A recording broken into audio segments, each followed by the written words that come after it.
Костер.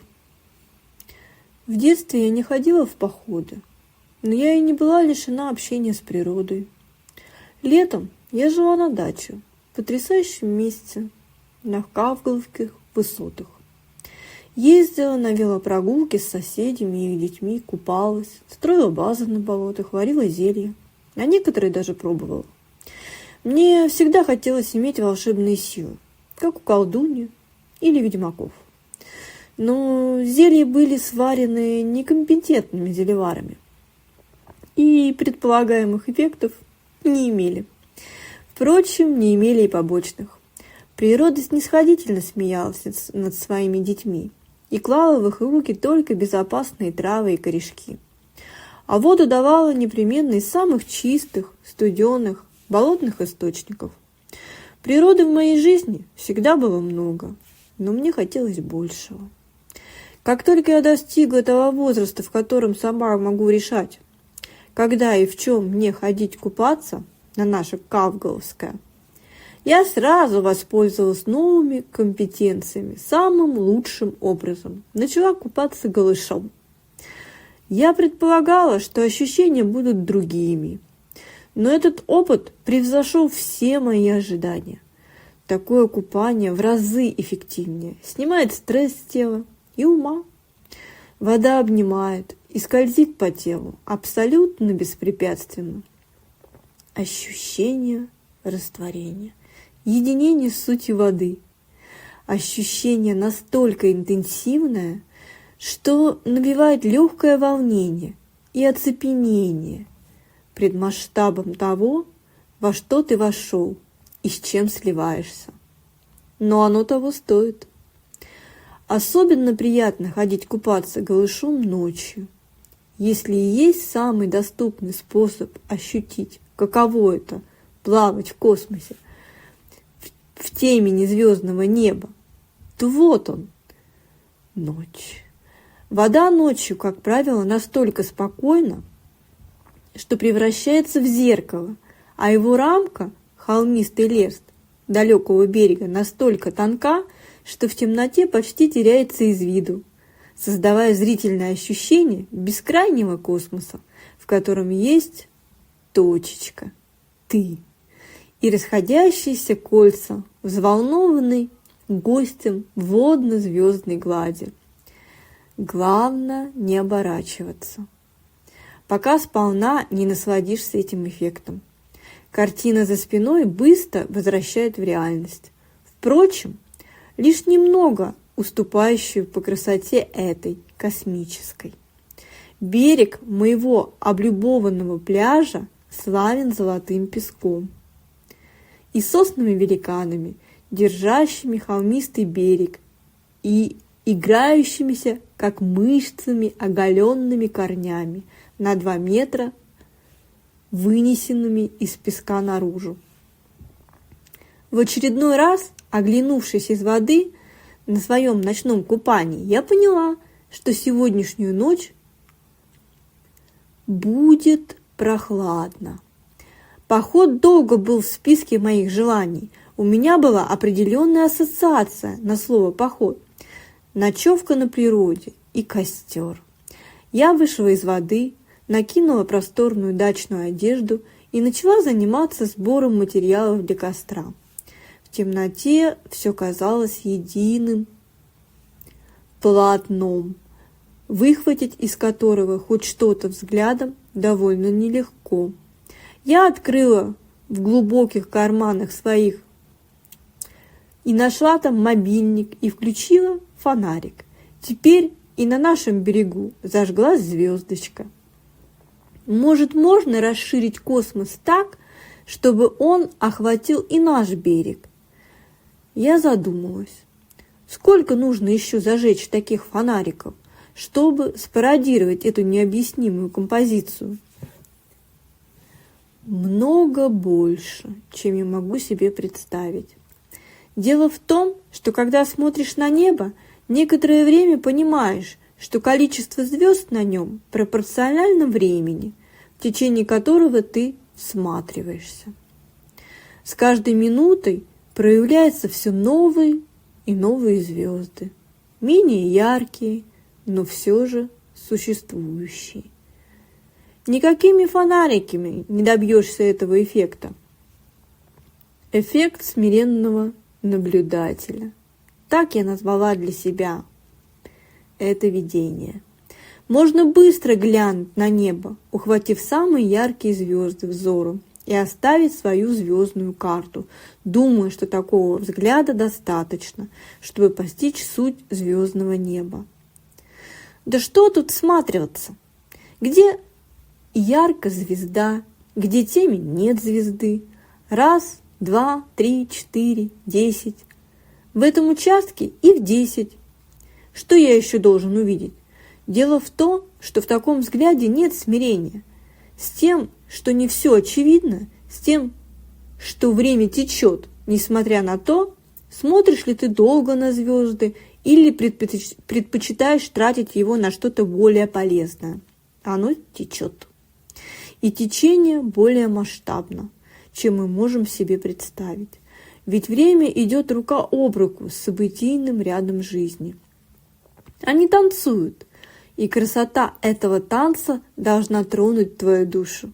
Иначе нет смысла. Танго не должно быть технически правильным. Оно должно быть чувственным, томным, покрывать мурашками. От танцующих должны лететь искры и, попадая в душу зрителей, разжигать в них пламя.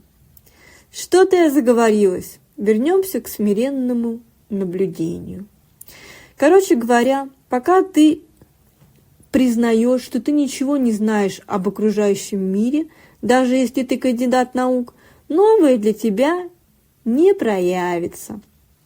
На звездное небо нужно смотреть смиренно, долго, всматриваться в каждый пробел между звездами, и все новые и новые звездочки будут показываться твоему взору. А если отринуть знания о том, что звезды либо не двигаются, либо падают, то можно открыть для себя совершенно новые захватывающие явления. Бывают плавающие звезды. Я видела такие.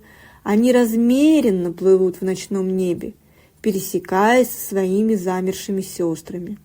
Иногда встречаются друг с другом и летят дальше по своим делам.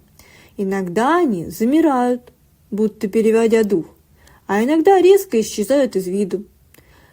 Пыталась ли я придумать этому научное объяснение? Конечно. Старалась ли я убедить себя в том, что это дроны или что-то типа этого? Естественно, но убедиться не получилось. Звезды есть звезды. Одна звезда ни на что больше так не похожа, как на другую звезду. Так что смотрите в ночное небо с интересом и девственным сознанием.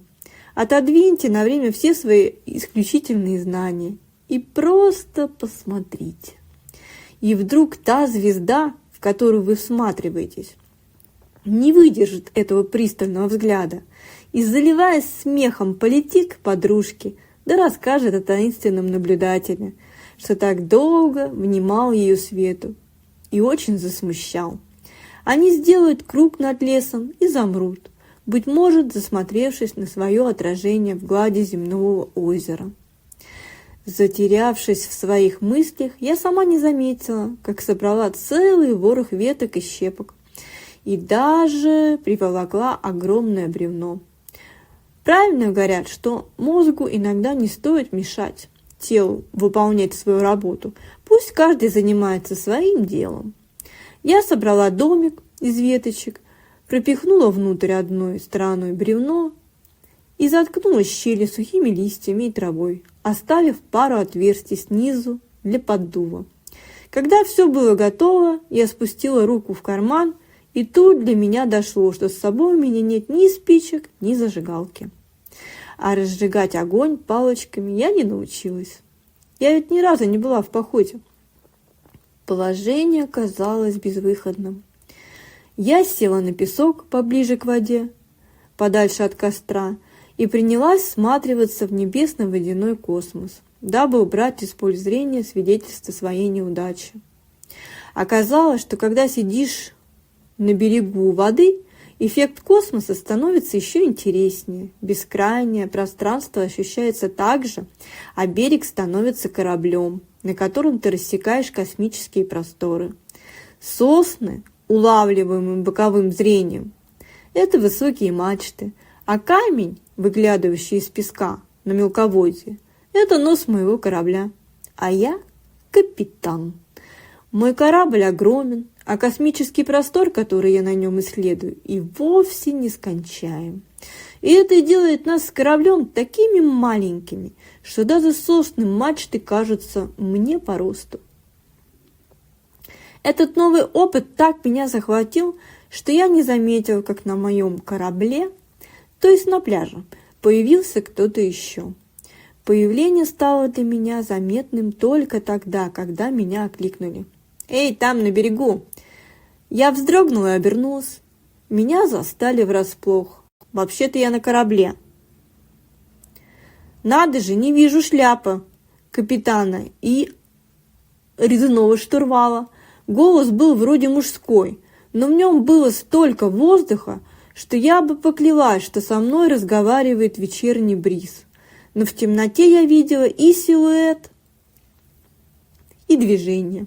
Мне было не разглядеть лица, но на голове будто была какая-то шляпа странной формы, больше похожая на куст. Мой корабль вижу только я. Но я могу попробовать вам его показать, если присядете рядом. Я никогда не говорила с незнакомцами так открыто и уж точно неохотно не приглашала в мир своих наблюдений. Но этот голос расположил меня к себе, и мне хотелось разглядеть пришедшего получше. А для этого надо, чтобы он сел рядом. Ну хорошо, давай попробуем. Только давай на «ты». Я еще не в возрасте, да и вид у меня несерьезный. Впрочем, ты сейчас сама все увидишь. Он подошел поближе и сел, сложив ноги крест-накрест. Я повернула голову и увидела оленя. Точно от оленя была только голова, а тело было вполне человеческое. Шляпа, куст, оказалась с ветвистыми рогами. Необычный вид. Впрочем, плывущего на корабле в космическом пространстве человека мало чем можно сильно удивить или напугать. К тому же я художница.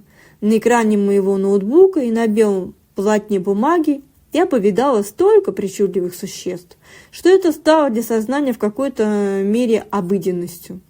Впрочем, сейчас существо было не плоским, а вполне трехмерным, осязаемым. Так или иначе, я решила не подавать виду и не выражать удивления. Я слышала, что лесные обитатели такого характера появляются только перед теми, кто их не испугается. Буду психовать, уйдет же. Отлично. На «ты» так на «ты». Удобно уселся? Тело должно быть расслаблено. Да, я готов. Посмотри на воду. Вода спокойна и отражает небо. Вижу. Смотри на горизонт. Видишь дальний берег? Почти не вижу. Это хорошо. Пусть рамка зеркала совсем растворит. И ободок растворился. Небо и вода стали одним. Ощущаешь? Да, потрясающе. Дальше я рассказала ему о космическом путешествии, о своем корабле и мачтах-соснах. И он принял приглашение на мой корабль. Он тоже увидел. Мы сидели и смотрели в синюю вечность, размышляя о судьбах пиратов, о красоте их жизни, о бескрайних просторах морей и о тех страстях, что разжигаются на бортах кораблей. А таких, как в любимой мной книге Джека Лондона «Морской волк». Потом я пожаловалась ему, что на моем корабле разжечь что-то, а именно костер, та еще задача. И он, подойдя с подготовленным материалом и оценив искусную сборку, вытянул вперед руку. Он что-то прошептал, но легкий ветерок заглушил этот шепот, и я ничего не расслышала. Через секунду вспыхнул огонь. Мы перебрались к костру, уселись друг напротив друга. Теперь точно как в походе, довольно протянула я. Какой же это поход? Мы на корабле. Поход может быть и на корабле, если в качестве матча сосны. Мы рассмеялись. Потом мы представляли себя пиратами сидящими у очага и довольно делящими свою добычу, подаренную очередными затерянными в водах островом дарами. Мы веселились, танцевали, представляли, какими будут следующие приключения, но при этом продолжали плыть, никогда не останавливаясь. Какое-то время мы сидели в тишине, слушая тихий треск костра, пылающего на борту межзвездного судна. «Мне приятно встретить человека, который смотрит на этот мир так же, как и я», — сказал вдруг он. «Так ты с самого начала видел корабль? Я каждую ночь прихожу сюда, отправляюсь в плавание. Я тут тоже бываю ночью, ни разу тебя не видела. Тогда ты не смотрела на мир моими глазами. Берег был для меня лишь напоминанием о том, что твой бескрайний космос – отражение водной глади. А сейчас для твоего космоса нет препятствий, как и для моего. Мы, наконец-то, оказались в одном космосе. Куда плывем? Без разницы. Мы уже здесь».